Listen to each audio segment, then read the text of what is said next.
Rejoindre à volonté toutes les parties du globe. L'homme moderne détient un immense sentiment de puissance en survolant ainsi les nuages avec grâce et facilité.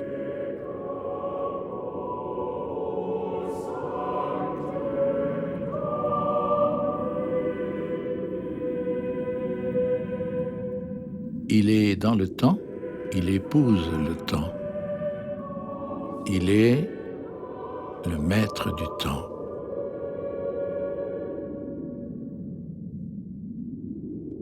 Car tout vous appartient, nous rappelle saint Paul l'apôtre.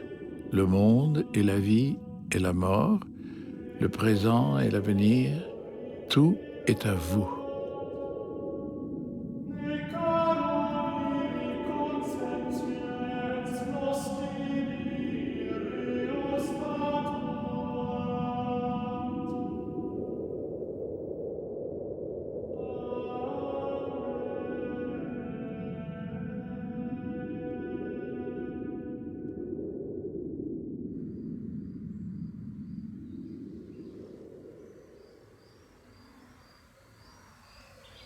Le temps est un profond mystère, abyssal, expression de notre impuissance.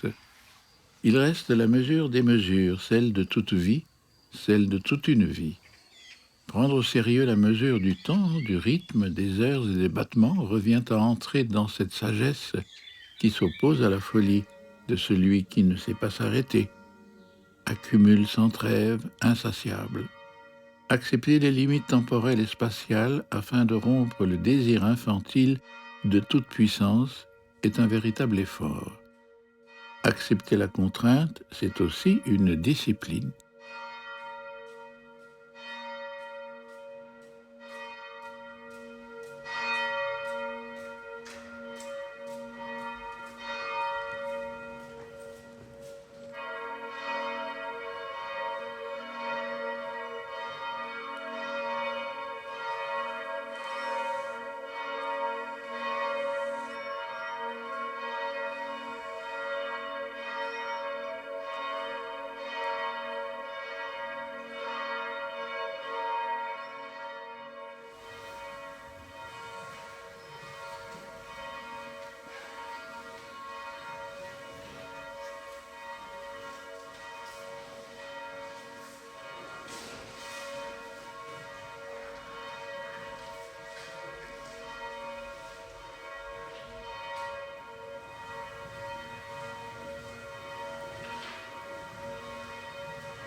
Aujourd'hui, nous sommes largement influencés par la civilisation de la vitesse, de l'instant, de l'efficacité et de la rentabilité, dans l'entreprise comme dans l'abbaye.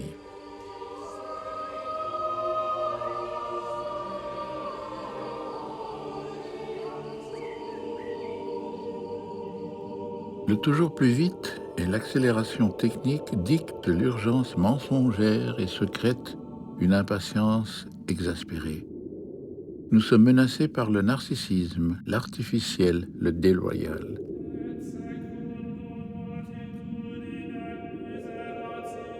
Comment le cheminement bénédictin suggère-t-il une réalisation juste et sobre dans un cadre spatial, la clôture, cadencée par le travail, la lectio et la prière? Comment le moine, dans sa servitude volontaire, se libère-t-il et s'élève-t-il? Comment la règle, en s'emparant du temps et le compartimentant, en fait un outil et un allié, une espérance plus qu'une désillusion.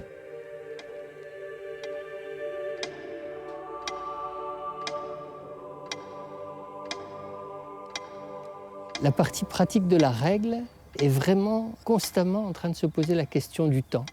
Des choses qu'on fait rapidement, des choses qu'on fait lentement. C'est presque paradoxal parce qu'avec Saint Benoît, à la fois on est tout le temps en train de courir, parce qu'il y a de l'empressement, il y a du désir, et en même temps, on est d'une patience infinie. La vie du moine, c'est que de la patience, on n'a rien d'autre à faire qu'à attendre. Et c'est cette tension entre le désir et la patience qui fait un moine. Alors après, notre règle dans sa partie pratique, elle est un peu implacable parce que c'est le matin, c'est le soir, c'est l'heure des repas en été, c'est l'heure des repas en hiver. Il faut penser que c'est une règle du VIe siècle. Au VIe siècle, il n'y a pas d'horloge, il n'y a surtout pas de montre-bracelet. Donc c'est uniquement l'observation du soleil qui va régler les affaires. Et donc c'est une journée qui est très calée sur la nature, sur ce qu'il y a à faire. Le moine, il est dans ce rapport à la nature où le changement ne lui fait pas peur, où le changement est la manifestation de la vie.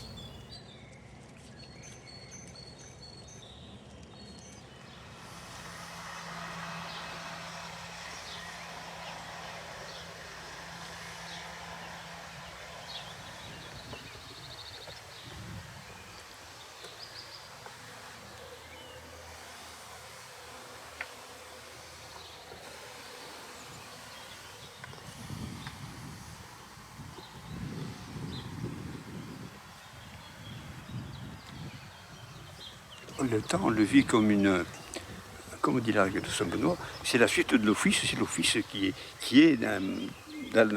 passe dans le travail matériel, le travail, le cuisinier, le jardinier, celui qui fait les soins.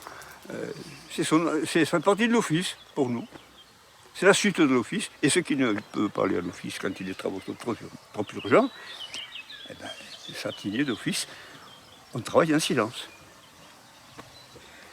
Et la cathédrale dans laquelle on est, c'est l'atmosphère du paysage lui-même. On rentre dans le temps de Dieu qui est en train de créer. Il crée la nature, il nous crée en même temps. Et nous sommes dans une création continue, du matin au soir. Et c'est ce que le moine essaie de faire, qu'il y ait une continuité dans sa vie. Le temps, à ce moment-là, il est linéaire, si on veut. Le temps du VIe siècle, celui de l'écriture de la règle, est varié, souple, mouvant. Saison, jour, heure, cycle solaire, temps liturgique. Il intègre la maladie, accompagne la vie et révèle la mort. Il n'a plus rien à voir avec le nôtre, rigide comme les aiguilles d'une montre ou cadencé par des cristaux liquides. Nous sommes dans le temps mécanique, celui du juste à temps, des résultats trimestriels, du contrôle du time to market, des mèches de quelques nanosecondes sur les marchés financiers. Le temps est broyé.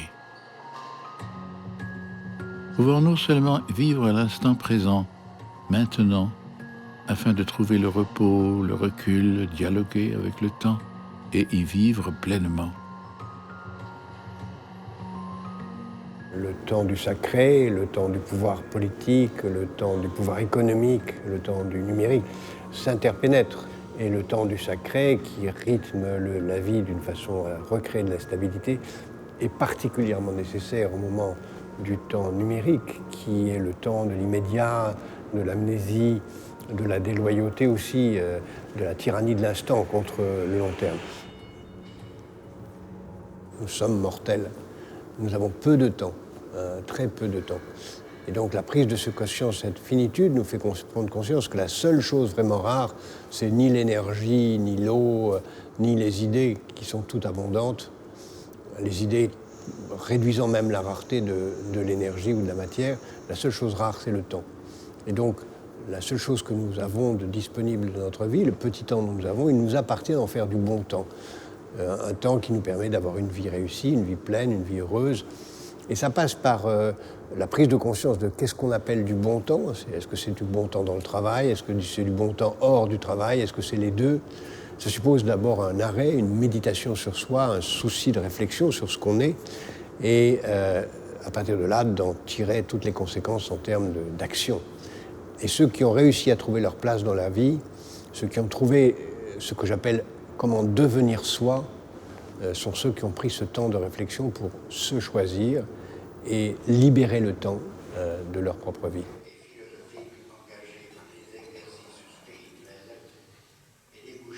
Sur une démarche d'examen au cas par cas des situations historiques les plus diverses. D'où la casuistique, certes antérieure à Ignace, mais à laquelle se sont adonnés bien des confesseurs jésuites au cours des siècles, renforcés qu'ils étaient par la spiritualité de la compagnie de Jésus. Le moment est celui que nous avons entre les mains à l'instant où nous vivrons. Mais ce moment passe, file, s'éteint. Peut-être pouvons-nous nous sentir maîtres du moment, mais l'erreur serait de croire que nous sommes maîtres du temps. Si l'espace est en notre pouvoir, le temps, lui, ne nous appartient pas.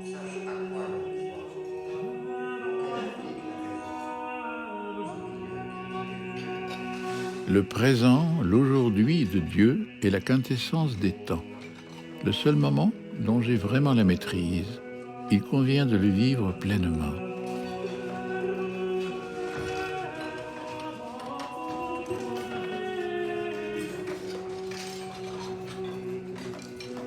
Par sa stabilité, le monastère empêche le zapping, même si l'on pense communément qu'il s'agit d'une fuite, d'un renoncement, d'une mort au monde, d'un dépouillement.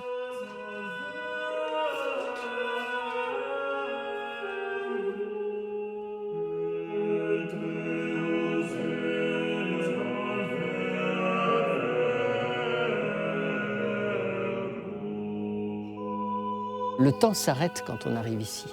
Brusquement, on a une impression d'abord par la disparition d'un certain nombre d'objets.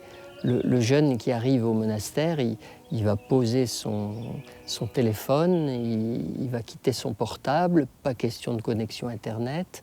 Donc il y a un monde qui, d'emblée, se ralentit très très fort, se réduit en termes d'objets environnants parce qu'une cellule, c'est vide. Et donc, c'est un lieu où on dissèque un peu le temps, où on apprend à le goûter de l'intérieur, où on répète, on en saisit les nuances. Nos hôtes nous disent souvent « Ah, chez vous, le temps s'est arrêté ». Pourtant, il y a des cloches tout le temps. Donc c'est paradoxal, on marque le temps très fort, mais ce n'est pas un temps de l'accélération, c'est un temps de la décantation.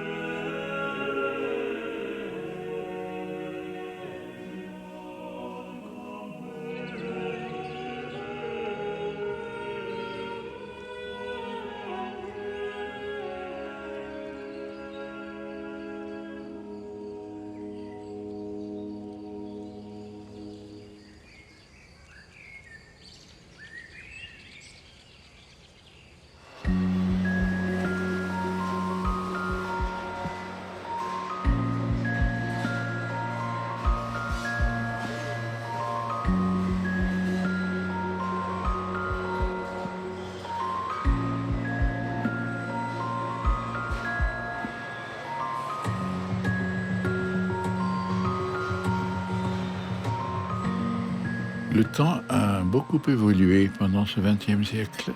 Nous vivons 25 ans de plus que nos anciens. On abolit 2 heures et demie de sommeil par nuit. On vit plus longtemps, nos journées sont plus grandes. En 1914, 40% du temps était consacré au travail. En 2014, seulement 12%. Mais 30% des salariés ont un travail décalé, de nuit, le samedi ou le dimanche. Dans une journée aujourd'hui, on fait 5 fois plus de choses qu'il y a 30 ans. D'un côté, en toute hâte, de l'autre, en traînant et lentement. Deux indications d'un rapport au temps parfaitement subjectif. Benoît a le goût pour l'empressement, la hâte, courir.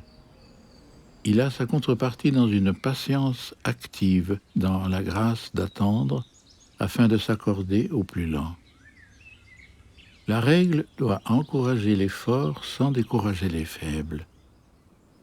Pour Kafka, qui est un auteur, bien sûr, nourri de culture biblique, mais bien au-delà, le péché des péchés, c'est l'impatience. Il n'y en a qu'un, c'est celui-là. Et il le voit dans le fait que la faute, comme on dit, la chute, c'est d'avoir pris le fruit dans l'arbre du jardin, et que ce fruit de l'arbre du jardin, on va le retrouver, l'arbre de vie, tout à la fin de la Bible, dans l'Apocalypse.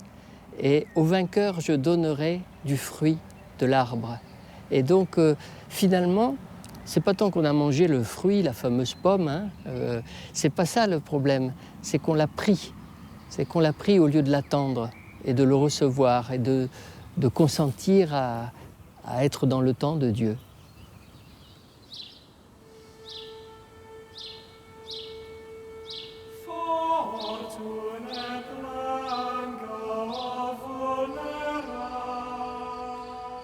Le moine ne règle pas son temps, la règle le fait pour lui. Il le reçoit, le libérant de la toute-puissance, de l'instantanéité, du fugace. Il existe de multiples critères pour se situer les uns vis-à-vis des autres. L'âge, la force, l'intelligence, la richesse, la beauté, l'efficacité, la séduction.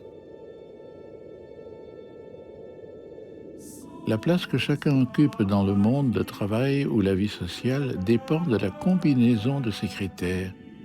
Mais ils ne sont pas constants. Cela signifie donc qu'une place n'est jamais assurée et qu'il va falloir se battre pour la conquérir, la conserver.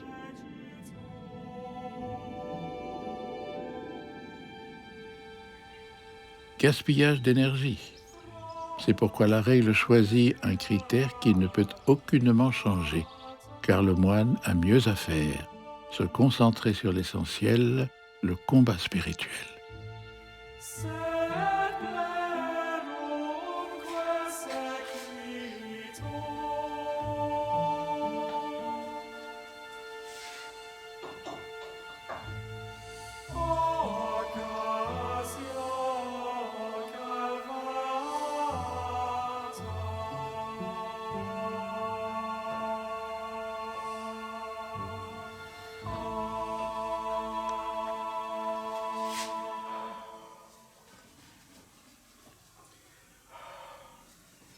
Le vin et le moine, c'est pas du tout pareil. Le bon vin, je pense, s'améliore en vieillissant. Le moine, non, c'est autre chose, parce que le moine, il peut, en vieillissant, partir sur le bas-côté.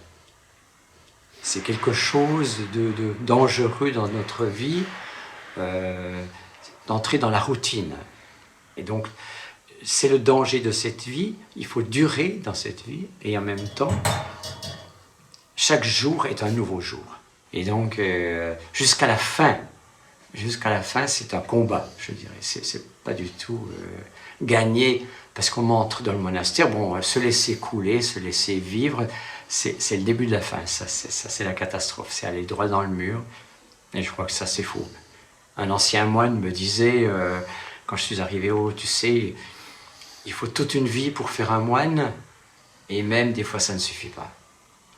Alors, je crois qu'il avait raison, parce que je vois qu'avec les années qui passent, le démon est là. Il faut y croire. Et moi, j'y crois très fort. Et je vois, il connaît toutes nos failles. Et il n'arrête pas de nous dire, bon, ça va comme ça en a assez fait. Et puis voilà. Et puis tu sais, bon. Il nous raconte des petites histoires. Et des fois, on tombe dans le piège, quoi. Donc, ça suffit pour aujourd'hui, quoi. Et ben non, il n'y a jamais trop. En amour, c'est jamais trop. C'est jamais assez, en fait. Et donc voilà, le programme du moine.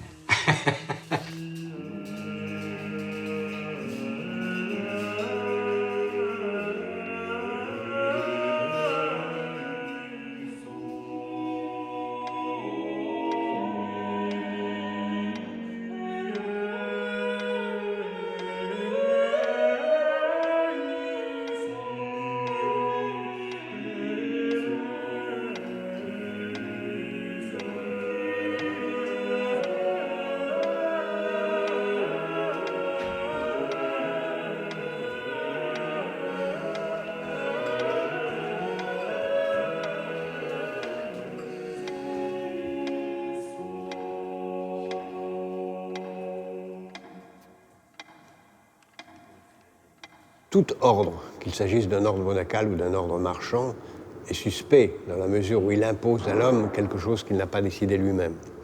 Tout ordre est par définition totalitaire, parce qu'il impose une vision globale aliénante, puisqu'elle n'est pas celle que chacun a choisie. Quand elle est librement choisie, elle est libératrice, si elle permet de créer les conditions de sa propre liberté. Et il est vrai qu'il y a dans la conception bénédictine du temps une idée qui est celle de la maîtrise, la discipline. Parce qu'il n'y a pas de véritable liberté sans discipline. C'est pour ça que dans la réflexion de la règle bénédictine, il y a quelque chose de très révolutionnaire qui est d'échapper au temps tel qu'il est imposé par l'homme.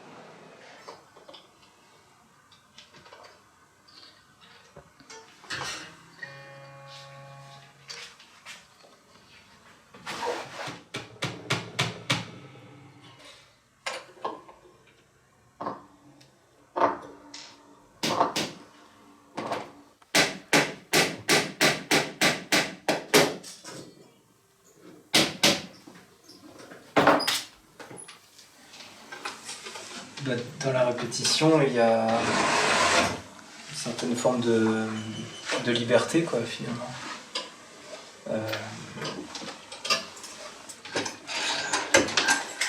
Donc ce travail de répétition favorise le recueillement et la prière, du coup.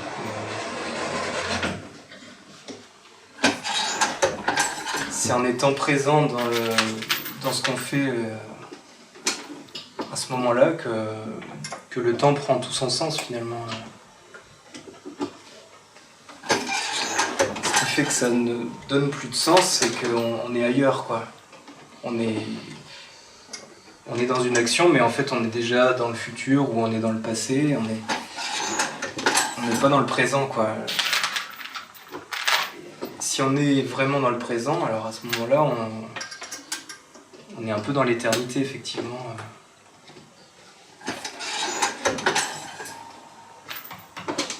C'est des moments où on est le plus dans cette attention, qu'on vit le temps le plus pleinement, finalement.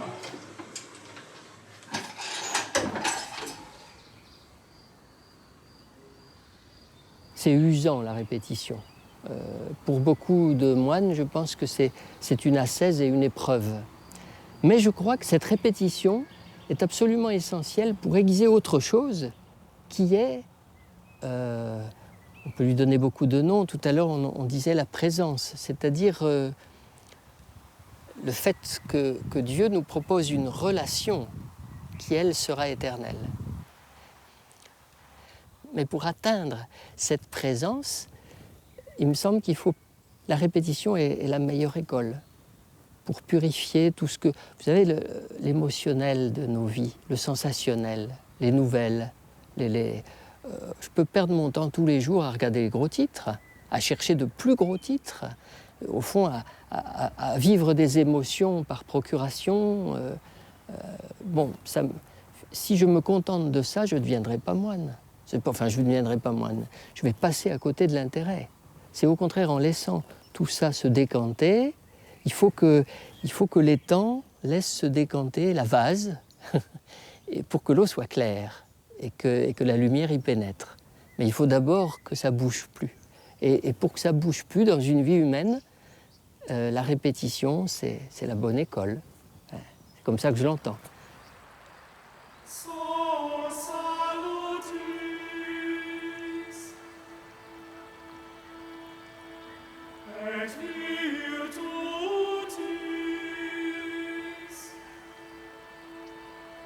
Une eau claire où Dieu peut envoyer sa lumière, c'est un temps qui est devenu tout pur, qui est pure présence, où sa lumière est perçue à travers une rencontre, à travers une activité, à travers un petit clin d'œil du soleil au milieu d'une journée grise, mais que tout ça soit perçu comme présence. Par excellence quand même dans la relation. Le beau, c'est beau, mais c'est pas suffisant. On ne se nourrit pas d'esthétisme quand on est moine. On vit un désir de communion, et le temps est d'une certaine façon l'école d'une communion vraie, parce que on le voit dans les relations humaines, c'est la durée qui va apurer beaucoup de phénomènes au début peut-être un peu chaotiques, des grands plus et des grands moins. Mais le long compagnonnage, là, il se passe quelque chose de fort. Alors, entre frères, ce compagnonnage, il n'est pas stérile. Il nous amène les uns et les autres à percevoir qu'au-delà de notre communion, il y a présence de Dieu.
Pourquoi une gâchée de béton doit-elle sécher entre deux offices?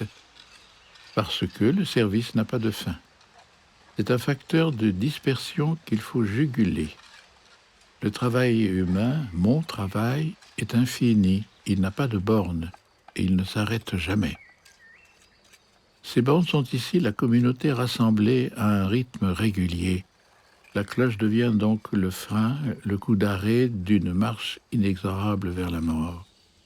Ce temps qui s'écoule comme un immense sablier et qui enveloppe notre vie, même s'il nous rabote, nous ramène à notre simple condition, à nos limites, à notre finitude.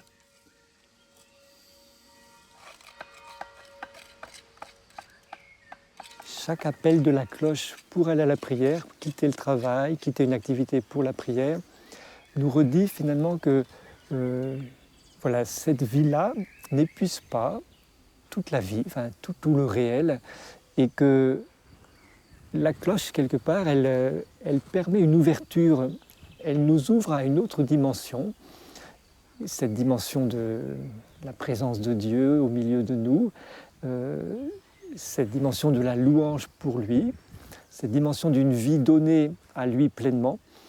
Et donc elle introduit un peu une sorte de fracture et une ouverture qui nous redit que voilà, on est tendu vers lui et que c'est en lui que tout prend sens. cette manière de vivre le temps là très scandé, c'est aussi peut-être un apprentissage pour nous, les humains, à vivre au tempo de Dieu. Et du coup, tout prend une valeur, aussi bien les activités toutes simples, le travail, lire, étudier, rencontrer un frère, une rencontre de communauté.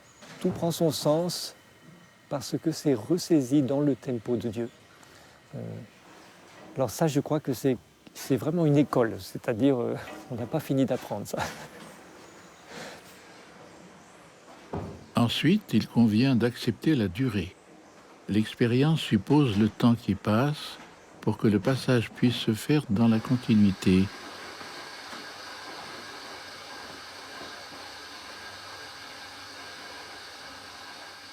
Il s'agit de ne pas fuir aussi. Il faut donc durer dans la difficulté et dans l'épreuve.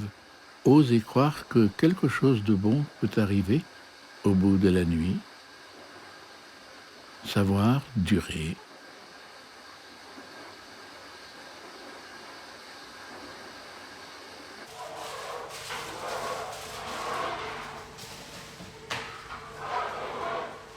Tous les 3 ans, changer.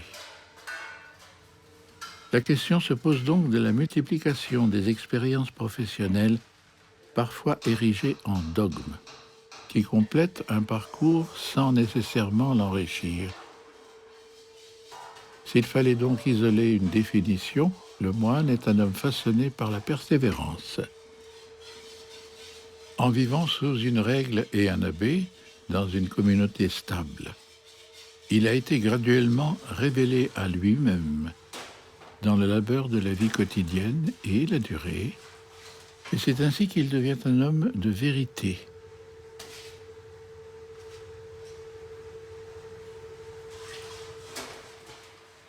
Saint Benoît, au VIe siècle, fait une espèce de révolution incroyable.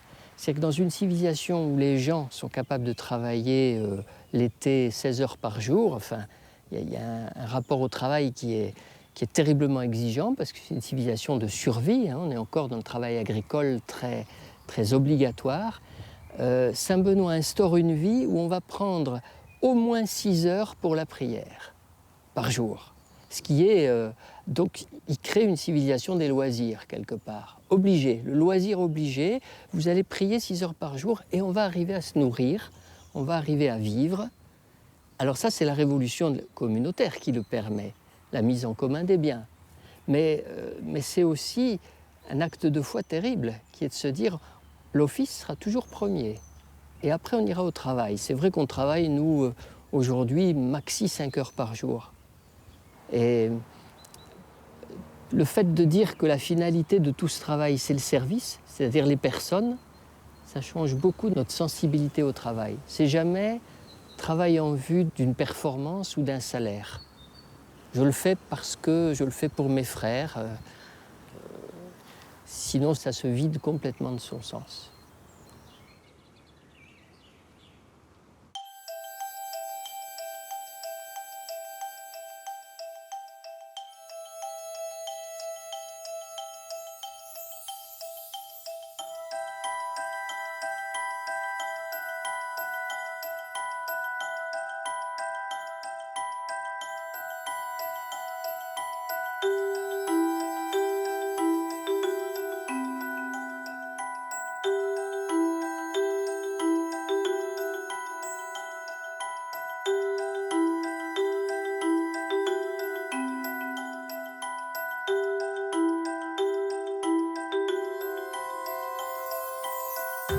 Le temps que je consacre à mon travail est rémunéré. Ma présence n'est pas un présent. C'est un contrat entre 2 parties, un employeur et un employé. Il s'agit de mon temps. On dit bien donner, prendre, perdre son temps.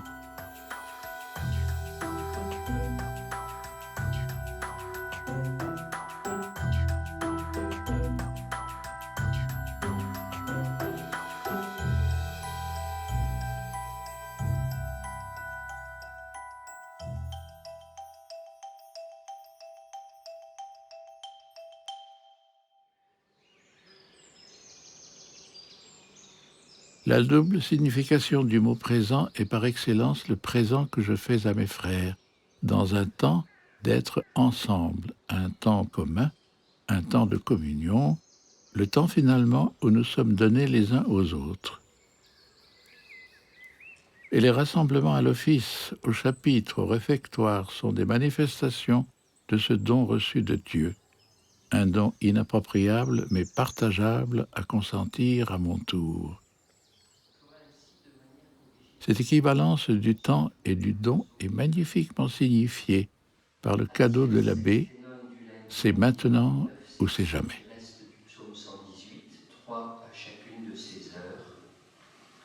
On choisit aussi quelques psaumes pour marquer 3 moments privilégiés, le matin, le soir, le dimanche. 3 notions temporelles fortes. Le mot présent est fabuleux parce qu'il dit 2 choses. Il dit un rapport au temps et il dit un rapport à la donation. C'est un cadeau. Je vous fais un présent, c'est un cadeau. Et cette dimension du cadeau, c'est peut-être vraiment le fond de l'affaire, à savoir que imaginez un sapin de Noël avec les enfants en train de recevoir leurs cadeaux. C'est la plus belle scène du monde, enfin voilà. Mais supposez qu'il y ait des beaux cadeaux, magnifiques, mais le papa n'est pas là. Au moment de recevoir le cadeau, ben non, il n'est pas là. Ben, la moitié du présent est partie. Parce que le présent, c'est la présence du donateur. C'est le signe même que quelqu'un a donné.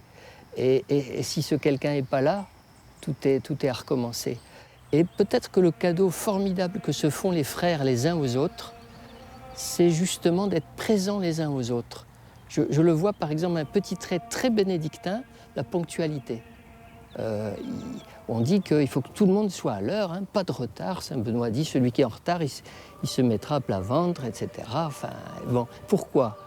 Parce que la ponctualité, c'est le cadeau que nous nous faisons tous mutuellement. Nous sommes tous ensemble pour le repas, tous ensemble pour l'office, et c'est formidable. Mais si c'est du libre service perpétuel, ça n'a plus aucun intérêt. Il s'agit vraiment d'être ensemble pour ce regard mutuel. Donc le temps définit notre être avec, finalement. C'est un art du temps, être avec les autres.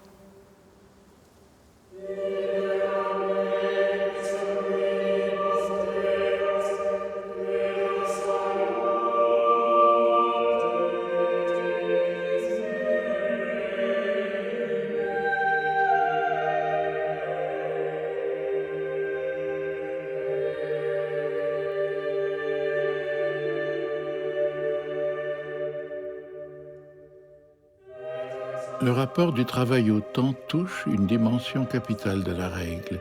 Le travail au monastère est entrecoupé par les offices qui rythment la journée. De façon superficielle, on pourrait juger que le rythme du travail est cassé par les offices. Mais ce rythme permet en réalité de faire la part entre l'absolu et le contingent. Le travail n'y est pas une fin en soi.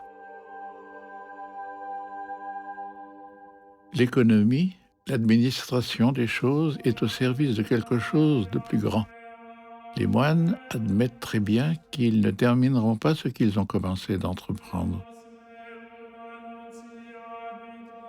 Le travail reste alors à sa place. Il n'a plus rien à voir avec les finalités d'une économie de la surabondance et de la surperformance, et le diktat du progrès. Ora et labora.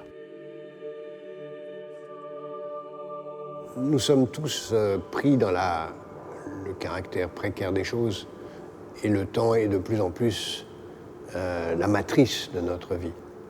La vie, le temps est rythmé par les heures de travail, les heures de voyage, les heures de trajet, les heures de la vie familiale, les heures contraintes. Nous sommes aliénés dans le temps jusqu'à finir comme un déchet à la retraite dont le temps est le plus vide possible. Le mot retraite, d'ailleurs, qui est un beau mot quand on le prend au sens religieux, devient un mot terrible quand on le prend dans le sens militaire.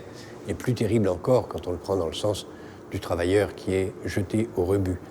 Et donc, la vraie libération, ça consiste à ne jamais accepter qu'une seconde de sa vie soit sous contrainte.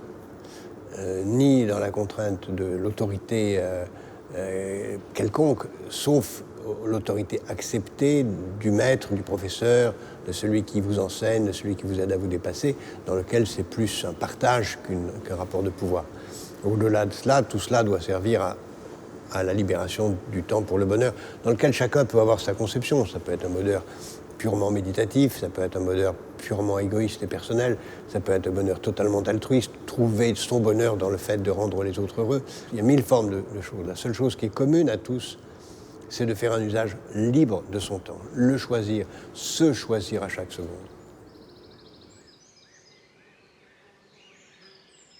Le moine n'a ni vacances ni retraite, parce qu'il vaque toute sa vie durant. Il choisit de recevoir et de prendre son temps, tout son temps, comme un don gratuit. Il y reconnaît le don que Dieu lui fait, et il exprime le don qu'il veut en faire en retour. Il dit ainsi sa liberté, la disponibilité fondamentale qu'est sa vie. Le dimanche, jour de repos, est sa journée la plus chargée.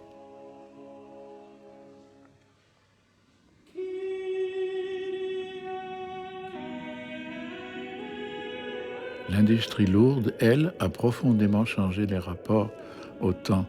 Les usines ne peuvent plus s'arrêter la nuit. On invente les 3/8, on éclaire la nuit. Le rythme jour-nuit est entaillé au profit de la tyrannie de l'horloge. Les vacances sont devenues le salaire de notre captivité et de notre enfermement. La retraite, le rejet de déchets improductifs. L'économie devient une production de temps libre. L'argent est devenu du temps et non plus l'inverse. Avec le travail, on peut ne jamais en avoir fini. Il y a toujours encore à faire. Et donc, c'est pour ça que Saint-Benoît rythme et dit là, on s'arrête. À telle heure, on s'arrête. C'est le soir, on s'arrête. C'est sa façon de dire ne vous laissez pas prendre par quelque chose qui ne vous nourrira pas au terme. On passe sa vie on passe son temps à gagner sa vie, mais on peut perdre sa vie à gagner sa vie. Il y a quelque chose de contradictoire dans le fait de gagner sa vie.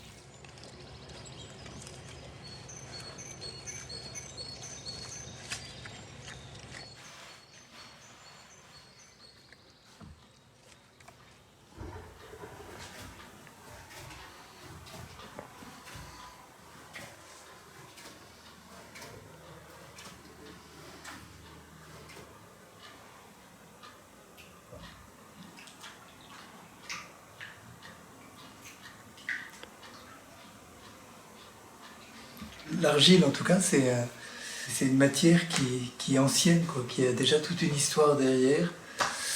Et quand j'interviens, je la tourne, elle sèche, puis je vais la cuire. Elle va changer de matière et ce ne sera plus jamais de l'argile. Donc c'est une intervention, une modification de la création, on peut dire.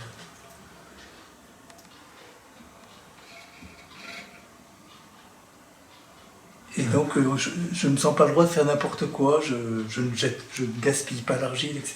Parce que elle est d'une matière noble que nous recevons, et si on ne s'en sert pas faire des choses qui vont plaire à d'autres, qui vont aider d'autres personnes à vivre, à boire, à manger, à prendre le thé, c'est parfait.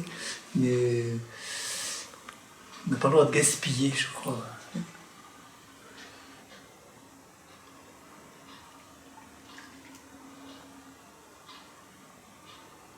On ne peut pas penser à autre chose quand on tourne.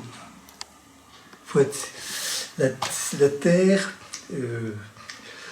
elle se laisse faire si elle sent que je suis là. Mais si je pars ailleurs dans mes pensées, elle s'en va elle aussi, elle part dans tous les sens, elle se décentre. Pour tourner, vous avez vu, il faut d'abord centrer l'argile.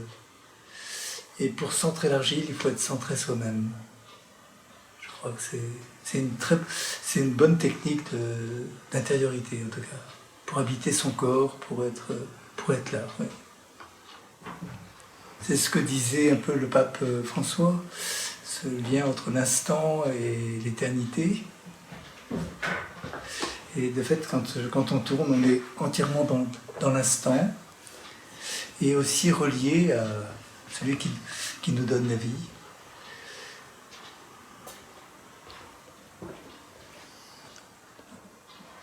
Il m'arrive de faire des bols tout un après-midi. Je fais une trentaine de bols dans l'après-midi.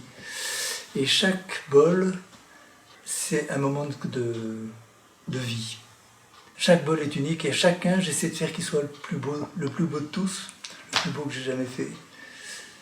C'est ma façon à moi, concrète, d'être là, quoi, d'être dans l'instant.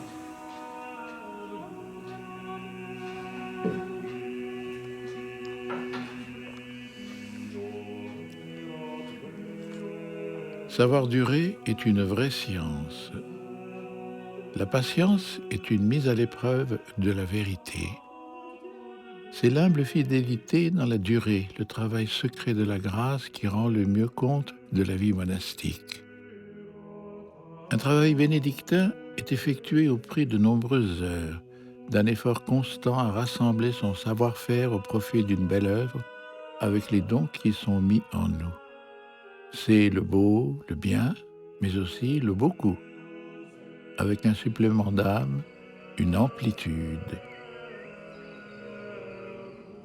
La fée numérique, quant à elle, alimente désormais toute notre vie, tout de suite, partout. L'immédiateté nous émiette. Le temps est une faible imitation de l'éternité, nous rappelle la règle. Le temps est la grâce première. L'air du temps. Une très belle expression, l'air du temps. On le respire, il y a quelque chose qu'on respire sans l'identifier, c'est l'air du temps. Et aujourd'hui, on a un air du temps qui est à l'accélération, très nettement, que ce soit dans le monde de la performance, de l'entreprise, de la technologie surtout. Tout s'accélère. Ce qui me frappe, c'est que on a deux modalités bien différentes du temps. Un temps qui est le temps organique, le temps du vivant, qui ne peut pas accélérer, jamais. Toute gestation humaine va durer 9 mois si elle est bien conduite. Et puis, la métamorphose de la chrysalide, c'est pareil. Tous les phénomènes biologiques, tous les phénomènes du vivant ont une temporalité finalement interne, incompressible. Et à côté de ça, il y a un monde nouveau, le monde qu'on peut appeler de la technique, qui est l'œuvre très belle, magnifique de ce que l'homme a su créer. Mais cette technologie, ce temps des machines, est en accélération constante. On trouve toujours moyen d'accélérer le rythme et de réduire le temps de production. Alors je crois que nous sommes des vivants. Notre condition d'humain veut absolument que nous respections ce temps organique. Si on se laisse bouffer, excusez-moi le mot, par le temps mécanique, je pense qu'on va perdre l'essentiel qui est du côté de la vie et qui est incompressible. C'est pour ça que l'art du temps met en question le but de la vie. C'est pas le tout d'aller plus vite, finalement. Jésus disait ça, tu auras beau faire tout ce que tu veux, tu ne pourras pas ajouter une coudée à la longueur de ta vie. Là, il y a une donnée qui ne nous appartient pas. Bon, parfois on a l'impression d'une lutte très très vaine contre ces phénomènes d'accélération. Et je me dis, il faut des vivants résistants à ces phénomènes-là. Je ne sais pas si c'est les moins de plus que d'autres, mais ils contribuent à cette perception fine qui au moins pose question à d'autres en leur disant « mais c'est quoi votre temps là? Ça sert à quoi? Est-ce que vous êtes heureux finalement ?» C'est aussi la question du bonheur.